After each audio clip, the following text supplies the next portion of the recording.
అదేవిధంగా urban unemployment కూడా తగ్గిందని, దాంతోపాటు సెల్ఫ్ ఎంప్లాయ్మెంట్ రూరల్ ఏరియాస్లో, అర్బన్ ఏరియాస్లో సెల్ఫ్ ఎంప్లాయ్మెంట్ పెరిగిందని, దాంతోపాటు ఫీమేల్ లేబర్ ఫోర్స్ పార్టిసిపేషన్ కూడా బాగా పెరిగిందని చెప్పి వరల్డ్ బ్యాంక్ రిపోర్ట్ చెప్తుంది.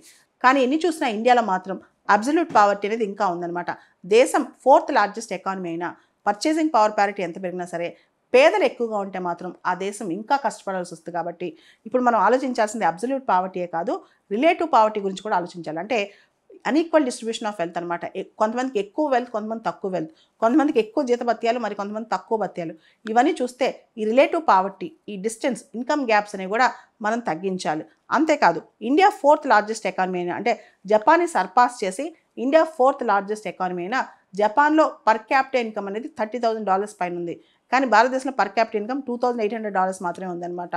మనకన్నా చిన్న చిన్న ఎకానమీస్లో కూడా పర్ క్యాపిటల్ ఇన్కమ్, తలసరి ఆదాయం ఎక్కువ ఉందన్నమాట. జీడిపిలో నువ్వు ఎంత హై ఉన్నావని కాదు, పర్ క్యాపిటల్ ఇన్కమ్ అందరికీ ఎంత ఎక్కువగా పెరిగింది అనేది కూడా చాలా ఇంపార్టెంట్ అనమాట.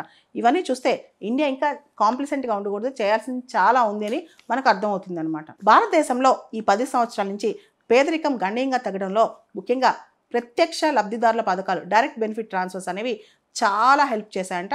వాటితో పాటు ఈ food security act, government interventions కూడా చాలా సపోర్ట్ చేశాయి.